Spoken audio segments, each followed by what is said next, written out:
ఈ విధంగా చేసేటటువంటి శ్వాస, ప్రతి మనిషి శ్వాస పీలుస్తూనే ఉంటాడు. ఋషిమయ జీవితం గడపదలుచుకున్నటువంటి వ్యక్తి ఈ శ్వాసను గమనిస్తాడు.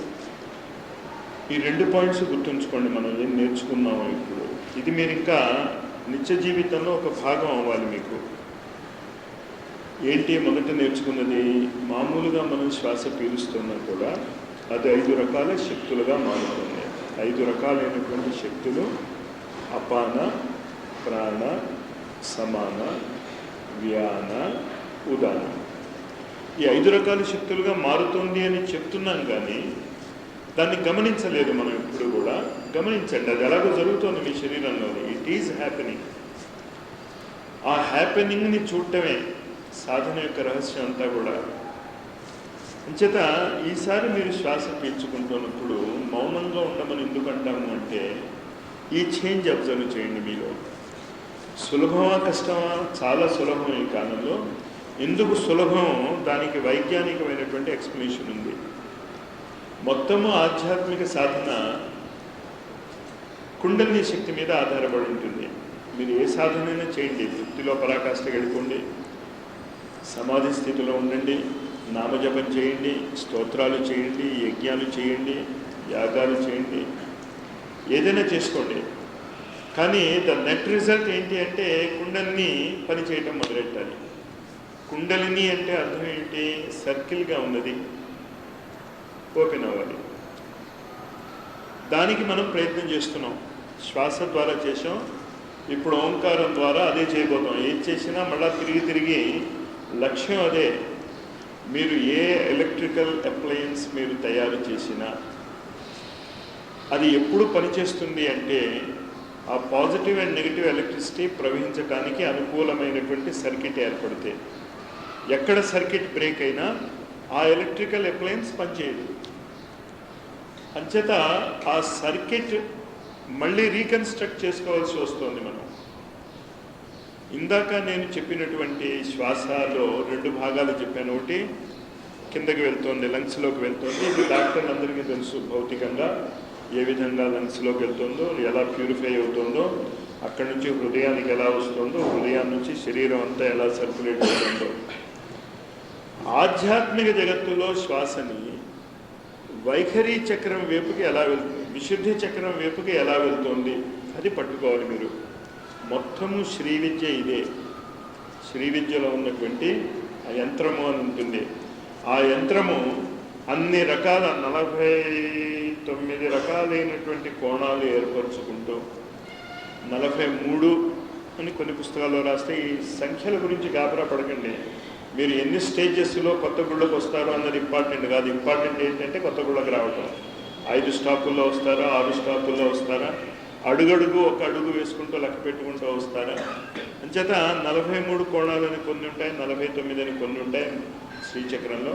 వాట్ ఎవర్ ఇట్ ఈస్, ఆ శ్రీచక్రంలో ఉన్నటువంటి సర్కిట్ ఒక చోట నుంచి స్టార్ట్ అయ్యి ఆ బిందువు దగ్గరికి మీరు వితౌట్ ఎనీ బ్రేక్ వెళ్ళగలిగితే విశుద్ధ చక్రానికి చేరుకుంటారు మీరు. కానీ శ్రీచక్రార్చన చేస్తాం, కుంకుమ పోసి ఉన్న సర్కిట్ కనిపించకుండా చూసుకుంటాం. శ్రీచక్రం బొమ్మ ఉంటుంది కదా, అర్చన చేస్తాం. మనం ఏం చేస్తాం? దాని మీద తీసుకెళ్ళి ఇంత కుంకుమ పోస్తూ ఉంటాం.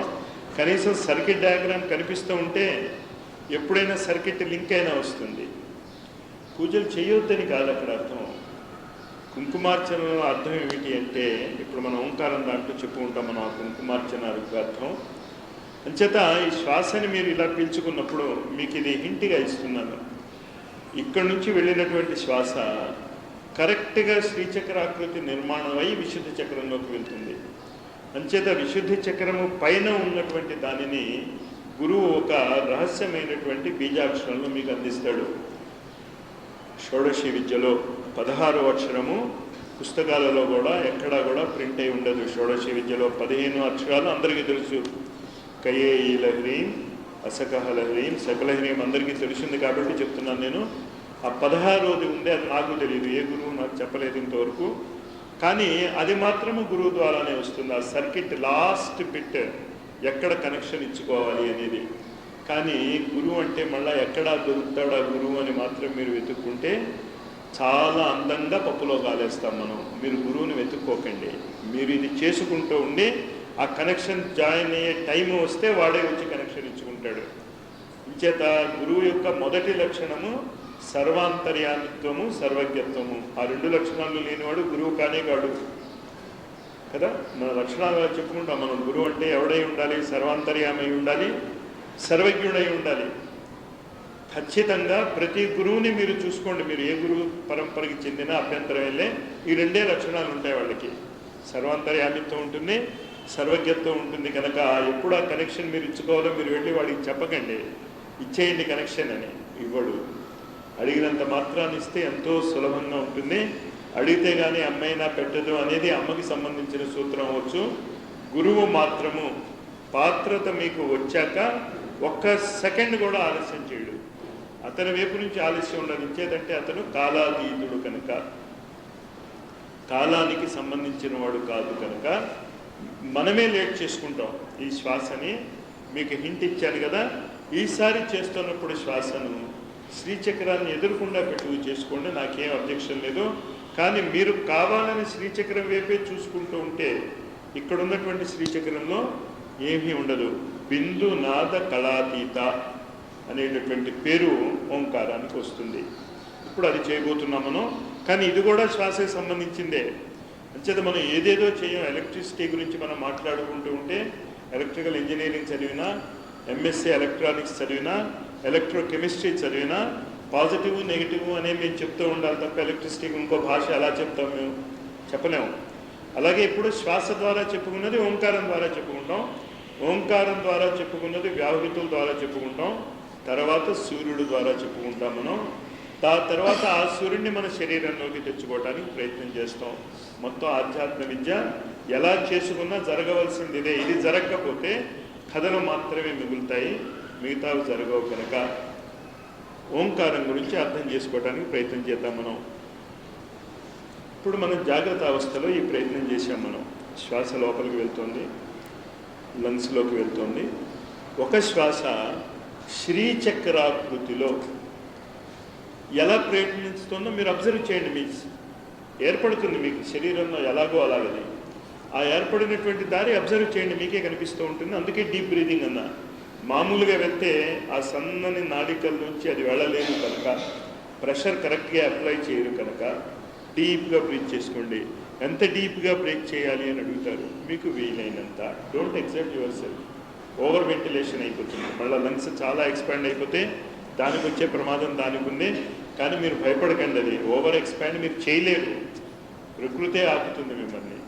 అంచేత ఓవర్ ఎక్స్పాండ్ అయిపోతుందని నేను తక్కువే గాలి పీల్చుకున్నాను మాస్టర్, ఐఎమ్ వెరీ సైంటిఫిక్ అనుకోకండి. మీరు మీ శాయశక్తులా ప్రయత్నం చేయండి. మీరు ఎంతవరకు లాగగలుగుతారో అంతవరకే లాగగలరు.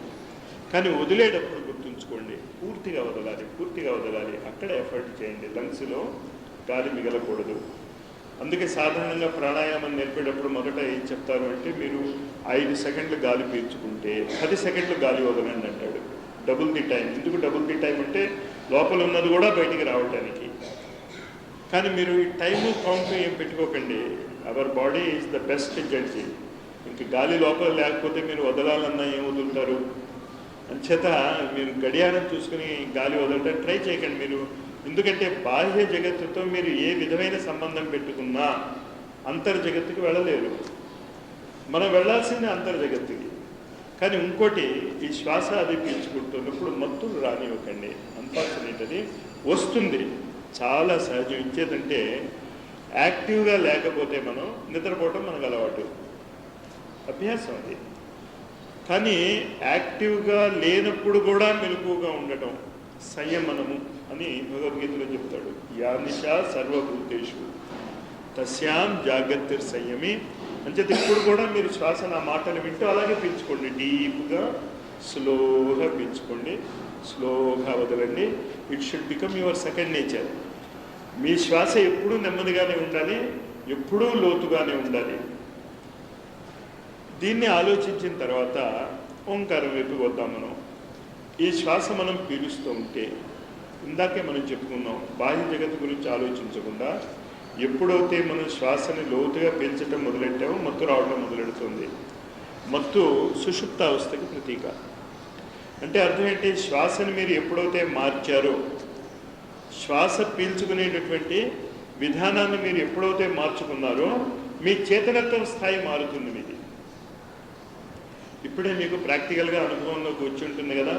మామూలుగా యాక్టివ్గా కూర్చోగలిగినటువంటి వాడు ఎప్పుడైతే కళ్ళు మూసుకుని శ్వాసను మెల్లిగా పీల్చుకుని వదలటానికి ట్రై చేస్తున్నాడు, సడన్గా ఏమవుతుంది? వాడికి మెలకుగా ఉండటం కష్టం అవుతుంది. ఈ శ్వాసను 3 రకాలైనటువంటి స్టేజెస్లో మీకు కావాల్సి వచ్చినట్టు మార్చుకోవచ్చు. కావాలంటే మీరు జాగ్రత్త అవస్థలో ఉండవచ్చు, కావాలంటే మీరు స్వప్నావస్థలో ఉండవచ్చు, కావాలంటే మీరు సుషుప్తావస్థలో ఉండవచ్చు. ఈ 3 లోకాలలో ఎవడు అయితే వెళ్ళగలగడం, లోకాలంటే చూడగలగడం, జాగ్రత్త అవస్థలోనూ చూడగలగాలి, శ్వాస మార్చుకుని స్వప్నావస్థలోకి వెళ్ళినప్పుడు చూడగలగాలి, శ్వాస మార్చుకుని జాగ్రత్త అవస్థలోకి వెళ్ళినప్పుడు చూడగలగాలి. 3ంటిని దాటిన తర్వాత వచ్చేటటువంటి దాన్ని తురీయ స్థితి అని పిలుస్తాం. ఓంకారం అక్కడికి తీసుకెళ్తుంది మన తురీయ స్థితి వెతికి. అంచేత ఈ 3 స్థితులలోనూ చూడగలగటము 10-15 కదా, ఈ 3 స్థితుల్లోనూ చూడగలగటము అనే దాన్ని అభ్యాసము చేయటానికి ఓంకారం చాలా గొప్పగా ఉపయోగపడుతుంది. ఇంచేతంటే నేను మీకు చాలాసార్లు చెప్తూ ఉంటాను, నేను ఆ సంఘటన నాకు చాలా నవ్వు తెప్పించింది. చెప్తే అంత నవ్వు తెప్పించదు, కానీ ఈ ఉదాహరణ మీరు గుర్తుంచుకుంటే ఇప్పుడు మనం చేయబోయేటటువంటి ఓంకార సాధనలో అదే చెయ్యాలి. అక్కడ ఏం జరిగిందో, ఎంఎస్సి నేను చదువుతున్నప్పుడు ఎంఎస్సి మ్యాథమెటిక్స్ చదివే అతను మాకు ఫ్రెండ్, రూమ్మేట్ హాస్టల్లో. ఒకరోజు ఎందుకో నేను ముందే వచ్చేసాను. నేను అతను దుప్పటి కప్పుని పడుకుని ఉన్నాడు. పడుకున్నావా అని అడిగాను నేను. అవును పడుకున్నాను అన్నాడు. మాకు భలే నవ్వు వచ్చింది. వాడు పడుకుని ఉండటం చూసి నేను అడిగాను పడుకున్నావా అని. కొన్ని నేను అడిగాను అనుకోండి, వాడు జవాబు చెప్తే పడుకున్నట్ట మెలకుగా ఉన్నట్ట. అలాగా సుషుప్తి స్థితికి వెళ్ళి మెలకుగానే ఉండటానికి ఓంకారాన్ని ఉపయోగిస్తాం మనం. ఓంకారం యొక్క గొప్పతనం అది. సుషుప్తికి వెళ్ళిపోవాలి మీరు, జాగ్రత్త అవస్థను వదిలేయాలి, స్వప్నావస్థను వదిలేయాలి. ఈ రెండింటినీ వదిలేసి ఇంకెక్కడికి వెళ్తాం మనం? నిద్రస్థితిలోకి వెళ్తాం. నిద్రస్థితిలోకి వెళ్ళినా కూడా మెలకుగా ఉండాలి అంటే ఓంకారం తప్ప ఇంకో మార్గం లేదు. ప్రపంచంలో ఇంకో సౌండ్ లేదు మిమ్మల్ని తీసుకెళ్ళటానికి. రామ అనేది తీసుకెళ్ళవచ్చేమో, ఎక్స్పెరిమెంట్ చేస్తే చేయాలి. అది మిగతావి తీసుకెళ్తాయో తీసుకెళ్ళలేవో నాకు తెలియదు. అంచేత ఓంకారానికి అంత ఇంపార్టెన్స్ ఇచ్చాం. ఇచ్చేదంటే ఈ 3 స్థితులను దాటి, ఈ 3 డైమెన్షనల్ వరల్డ్ని దాటి మనము కారణ జగత్తును కూడా దాటి లోపలికి వెళ్ళాలి. కారణ జగత్తు సుషుప్తావస్థ అన్న ఒకటే. ఈ మాటల యొక్క గందరగోళంలో పడి కన్ఫ్యూజ్ కాకండి. స్థూల, సూక్ష్మ, కారణ. స్థూల అంటే జాగ్రత్తావస్థ, సూక్ష్మ అంటే స్వప్నావస్థ, సుషుప్తి అంటే నిద్రావస్థ. అంచేత ఇప్పుడు మనం ఉచ్చారణ చేసేటటువంటి ఓంకారము 15 నిమిషాల పాటు చేస్తాం మనం ఓంకారం.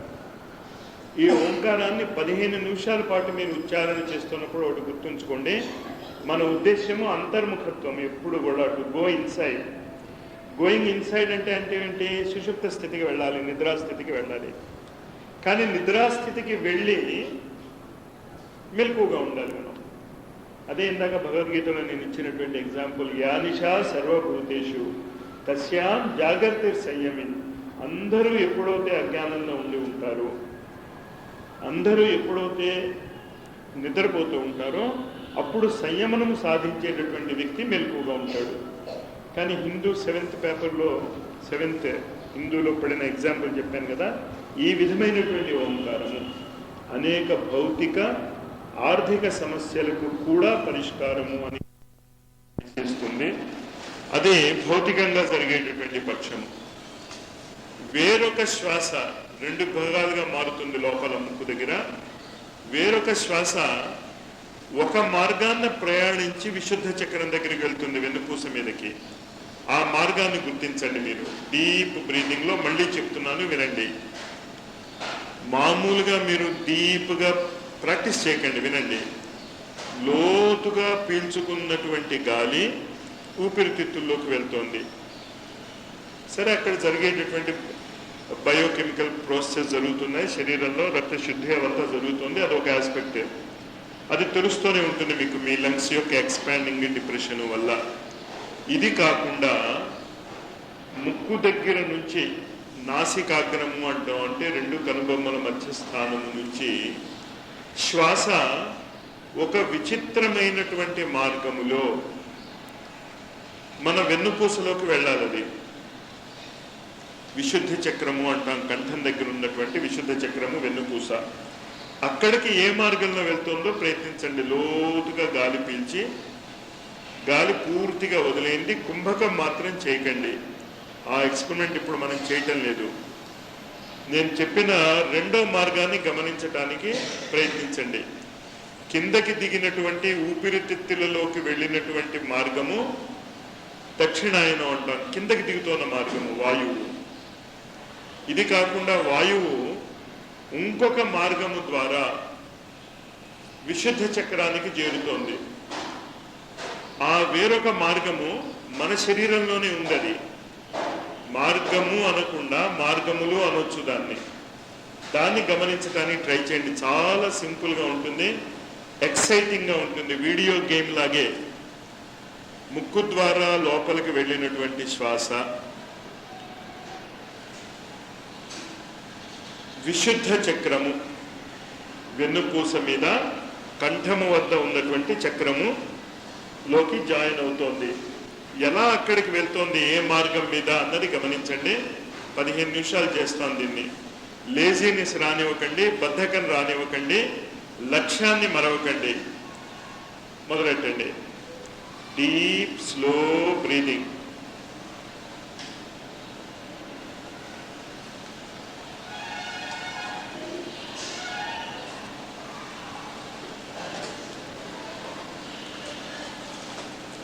చాలా చాలా ఇంట్రెస్టింగ్గా ఉంటుంది, అది అబ్జర్వ్ చేయండి.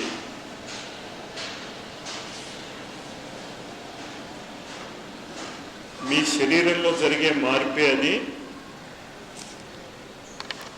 శరీరంలో జరిగినటువంటి మార్పుని గమనించాలంటే, మార్పు కాదది, ప్రతిరోజు జరుగుతోంది. అది గుర్తించలేదు ఇన్నాళ్ళు, గుర్తించండి దాన్ని. లేజీనెస్ రానివ్వకండి. Be very very active and dynamic, active and dynamic, active and dynamic. మత్తు రానివ్వకండి.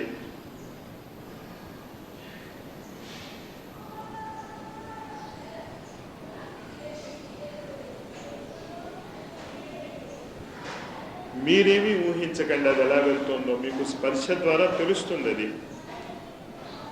తెలిస్తే చూడండి, లేకపోతే ట్రై చేయండి, అదే వెళ్తుంది మార్గంలోకి.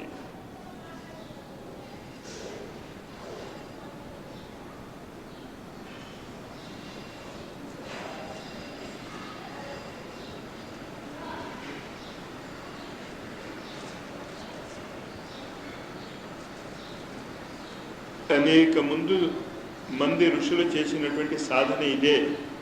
కళ్ళు మూసు కూర్చుని వాళ్ళు ఇదే గమనించేవాళ్ళు. ఇదే గమనించండి మీరు.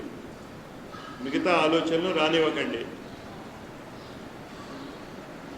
చేసే సాధన ఎంత ఏకాగ్రత చేస్తే అంత మంచి రిజల్ట్స్ వస్తాయి. కాళ్ళు కానీ చేతులు కానీ కదుపుకోవాలంటే హాయిగా కదుపుకోండి. శ్వాస లోపలికి ఎలాగో వెళ్తుందని మీరు కాళ్ళు చేతులు కదపటం వల్ల ఏం ఆగదు. అది మనసు బయటికి రానివ్వకండి. ముక్కు ద్వారా వెళ్తున్నటువంటి శ్వాస ఏ మార్గమున ప్రయాణించి విశుద్ధి చక్రమునకు వచ్చుచున్నది, అది అబ్జర్వేషన్. లంగ్స్లోకి వెళ్ళే శ్వాస వెళ్ళనివ్వండి, you don't care about it. వదులుతున్నప్పుడు మాత్రము లంగ్స్ పూర్తిగా ఖాళీ అవుతున్నాయో లేదో చూసుకోండి అంతే.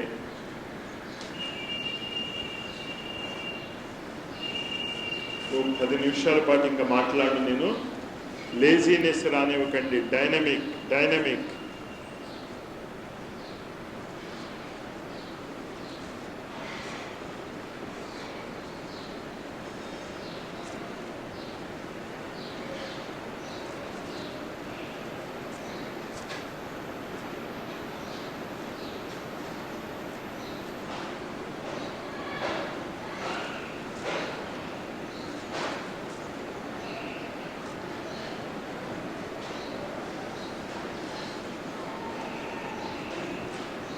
లేజీనెస్ రానివ్వకండి, బీ యాక్టివ్.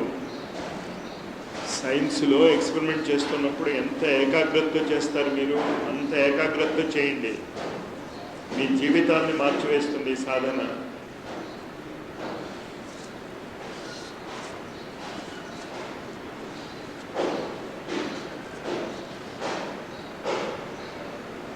కూర్చొని ఉండలేకపోతే, అనీజీగా ఉంటే ఒకసారి లేచి పచారు చేసి వచ్చి కూర్చోవచ్చు. ఇదేం మీకు శిక్ష విధించటం లేదు, కూర్చొని సాధనలు నేర్చుకుంటున్నారు. అనీజీగా ఉండి తిమ్మిర్లుగా ఉన్నట్టు ఉంటే లేవండి, లేచి ఒకసారి అలా పచారు చేసి మళ్ళా వచ్చి కూర్చోండి, వితౌట్ డిస్టర్బింగ్ అదర్స్. టెన్షన్ తెచ్చుకోవద్దు. గమనిస్తున్నారంటే గమనించడంలో టెన్షన్ ఎందుకు?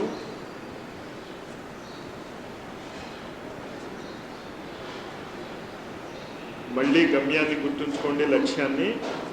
ఊపిరితిత్తుల్లోకి వెళ్ళే శ్వాస కాకుండా శ్వాస విశుద్ధి చక్రానికి చేరుతుంది. మెడ వెనకాతలు ఉన్నటువంటి పార్టీకి, షోడశ దళ పద్మానికి ఏ మార్గం గుండా చేరుతోంది? What is its route? దారి ఏమిటి? చాలా అటెంటివ్గా చూడండి. ఒక వీడియో గేమ్ అంత ఆనందంగా చూడండి. చూడండి అంటే స్ట్రెయిన్ అవ్వకండి, తల వేడికించుకోక్కర్లే, అబ్జర్వ్ చేయండి అంతే.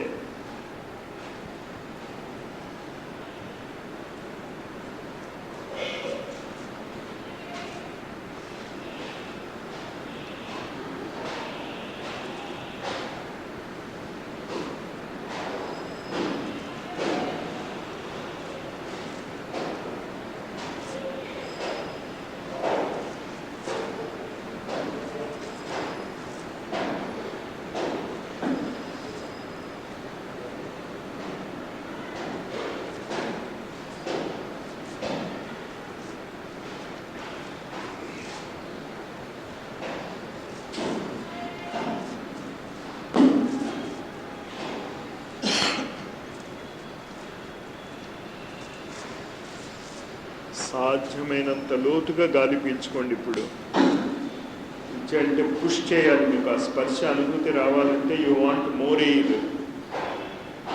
ఆ మార్గములోకి చొప్పించాలి మార్గాన్ని. కనుక స్ట్రెయిన్ అవ్వకండి, పీల్చుకునేదంతా పీల్చుకోండి, కానీ maximum let your chest expand. Lungs నిండనివ్వండి పూర్తిగా, కానీ లంగ్స్లోకి మీ దృష్టి కాదు వెళ్ళాల్సిందే. విశుద్ధి చక్రము వైపు శ్వాస ఎక్కడ వెళుతున్నది? ఆ ప్రశ్నకి జవాబు రాబట్టండి. కళ్ళు తెరవద్దు ఎవరు కూడా. రిలాక్స్ పర్పజేషన్కి అవుతే తప్ప. రిలాక్స్ అవదలుచుకుంటే కళ్ళు తెరిచి రిలాక్స్ అవ్వండి, నో ప్రాబ్లం.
ఎన్ని లెక్చర్లు విన్నా, ఎన్ని పుస్తకాలు చదివినా సాధనలో అనుభూతి లేనిదే అవంతా వేస్ట్.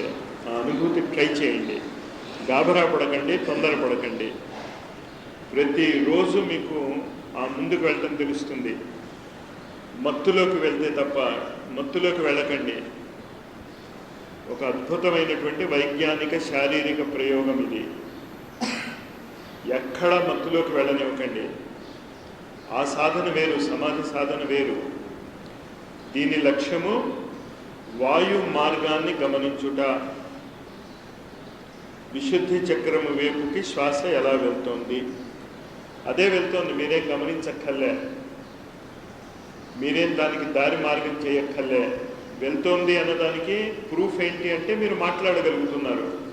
వాక్ శక్తిని కంట్రోల్ చేసేది విశుద్ధి చక్రము కనుక, మీరు మాట్లాడుతున్నారు కనుక, మీరు పీల్చుకున్నటువంటి శ్వాస ఏదో మార్గములో విశుద్ధి చక్రం వద్దకు వెళ్తోంది.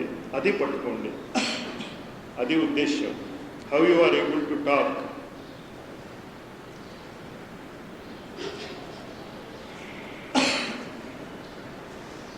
మనస్సుని చాలా సక్రియంగా ఉంచుకోండి.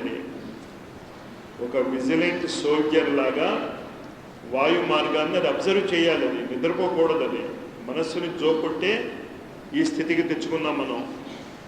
జో కొట్టకండి దాన్ని. నడువు వంచండి, మనస్సు యొక్క నడువుని చావగొట్టండి దాన్ని, చెప్పిన మాట వినేటట్టు.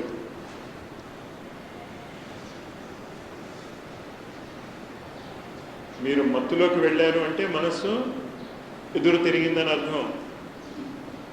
Don't sleep. లక్ష్యాన్ని గుర్తించుకోండి. విశుద్ధి చక్రపు వైపు శ్వాస ప్రయాణము, విశుద్ధి చక్రము వైపు శ్వాస ప్రయాణము ఏ మార్గంలో జరుగుతున్నది. మిగతా చక్రాల గురించి ఇప్పుడు ఆలోచించొద్దు.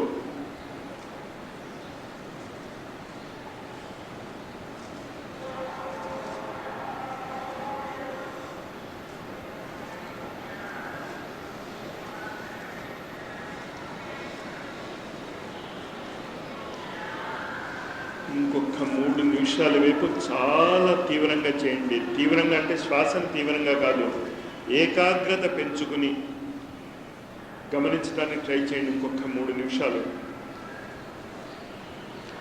ఫైనల్ ఆన్స్లాట్ అన్నమాట గమనించటానికి.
అతి మెల్లిగా కళ్ళు తెరవండి. ఒక 10 నిమిషాల పాటు కరెక్ట్గా 10 గంటల వరకు రిలాక్స్ అవుతాం. మౌనంగానే ఏమీ మాట్లాడకండి మీరు ఎవరితో కూడా. ఆ సైలెన్స్ చాలా ఇంపార్టెంట్.